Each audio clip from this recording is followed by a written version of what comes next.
Hello everyone, आज का जो वीडियो है वो अगेन एक इन्फॉर्मेटिव वीडियो है आप सभी स्टूडेंट्स के लिए जो भी अभी रिसेंटली नीट का एग्ज़ाम दे के आए हैं, लेकिन कहीं ना कहीं डाउटफुल हैं कि शायद हमें एमबीबीएस ना मिले। जो मुझे डीएम कर रहे हैं मेरी इंस्टाग्राम पे, मेरे यूट्यूब चैनल पे कि हमें जो है दी इतने मार्क्स मिले हैं तो हमें जो है वो कॉलेज अलॉट होगा, गवर्नमेंट या प्राइवेट होगा या कौन सा कॉलेज अलॉट होगा। तो आज इस वीडियो में हम बात करने वाले हैं टॉप 10 गवर्नमेंट कॉलेजेस की बीएमएस के, जिसमें जो है वो कितनी कट ऑफ गई है, कितने पे जो है वो रैंकिंग बंद हुई है। तो इस वीडियो में मैं बात करूंगी टॉप 10 गवर्नमेंट कॉलेजेस के बीएमएस के, और उसके साथ मैं आपको रैंकिंग बताऊंगी कि पर्टिकुलर कॉलेज की जो है वो ओपनिंग रैंक कितना रहा है और क्लोजिंग रैंक जो है वो कितना रहा है। जब भी आपका नीट का स्कोर कार्ड आएगा आप क्या करेंगे, अपना जो रैंक वहाँ पे आपका लिखा होगा उसको जो मैं डाटा दे रही हूँ उसके साथ आप जो है वो मैच कर सकते हैं और आपको जो है वो पता चल जाएगा कि आपको जो है वो पर्टिकुलर कॉलेज जो है वो मिल सकता है या नहीं मिल सकता है। So without wasting time let's get started. तो मेरे पास यहाँ पे है पहले 10 कॉलेजेस का डाटा और धीरे धीरे करके मैं एक एक को टेकअप करती जाऊंगी, ना आपको नाम भी बताती जाऊंगी और रैंक भी बताती जाऊंगी। सो हमारा पहला कॉलेज है आयुर्वेदिक कॉलेज एंड यूनानी तिबिया कॉलेज। ये जो है ये हमारा दिल्ली में है और इसकी जो ओपनिंग रैंक है दैट इज 21440 पे जो है ये कॉलेज जो है वो अलॉट हुआ था, और इसकी जो क्लोजिंग रैंक रही थी वो रही थी 23372। जो हमारा सेकंड नंबर पे कॉलेज है वो है नेशनल इंस्टीट्यूट ऑफ आयुर्वेदा जो कि जयपुर में है, और इस कॉलेज की जो ओपनिंग रैंक है वो है 22737 और इसकी जो क्लोजिंग रैंक रही थी वो रही थी 24307। नेक्स्ट जो हमारी यूनिवर्सिटी है वो है हमारी बनारस हिंदू यूनिवर्सिटी जो कि है बनारस में, यूपी में। इसकी जो ओपनिंग रैंक रही थी वो थी 23216। मतलब इतने रैंक वालों को जो है ये यूनिवर्सिटी जो है वो मिलना शुरू हो गई थी, अलॉटिंग जो है वो शुरू हो गई थी।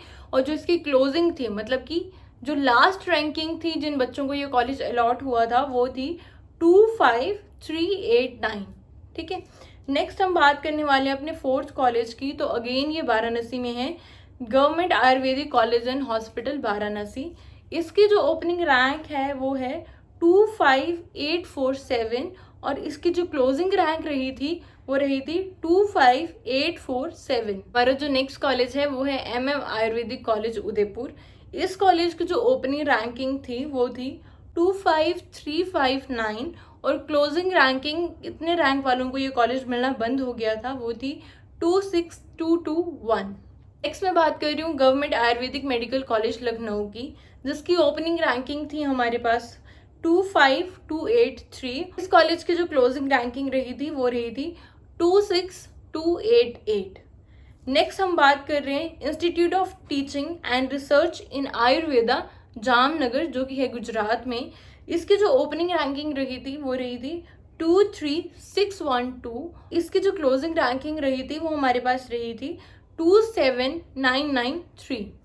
नेक्स्ट कॉलेज जो हमारे पास है दैट इज चौधरी ब्रह्म प्रकाश आयुर्वेदिक चरक संस्थान, जिसकी ओपनिंग रैंकिंग हमारे पास थी 26979 और इसकी जो क्लोजिंग रैंकिंग थी वो थी 29036। नेक्स्ट जो मैं बात करने वाली हूँ हमारे 9th कॉलेज के बारे में, जो है श्री लाल बहादुर शास्त्री स्मारक government Ayurvedic college and hospital. इसकी जो ओपनिंग रैंकिंग रही थी 29150 वालों को जो है वो ये कॉलेज अलॉट होना स्टार्ट हो गया था, और क्लोजिंग रैंकिंग जो इसकी रही थी वो रही थी 30226। नेक्स्ट मैं बात करने वाली हूँ हमारे 10th कॉलेज के बारे में, जो कि है Shri Krishna government Ayurvedic college and hospital जो कि है कुरुक्षेत्र में, हरियाणा में। और इसकी जो ओपनिंग रैंकिंग रही थी एडमिशन के लिए वो रही थी 27692 और इसकी जो क्लोजिंग रैंकिंग रही थी वो थी 31626। चलिए, तो इस वीडियो का बोनस पॉइंट भी आपको दे देती हूँ। 11th कॉलेज के बारे में मैं बताने जा रही हूँ, जो कि है Rajiv Gandhi post graduate government Ayurvedic college and hospital जो कि है पपरोला में, हिमाचल प्रदेश में, पालमपुर के पास। इसकी जो ओपनिंग रैंकिंग रही थी वो थी हमारे पास 324473। इस कॉलेज की जो क्लोजिंग रैंकिंग रही थी वो रही थी 32473। So this was it for today video. आप आराम से अपनी रैंकिंग जो है वो मैच कर पाएँ और आराम से जो है वो सोच सकें कि आपको जो है वो कॉलेज अलॉट होगा कि नहीं। And if you want to know about private colleges and colleges from particular state, you can again comment me और DM मी ऑन इंस्टाग्राम, और उन सारी चीज़ों के बारे में भी जो है मैं आप सबको जो है वो इन्फॉर्मेशन दे पाऊँ। So this is it for today video. I really hope you all like it. Bye bye, see you guys in the next one.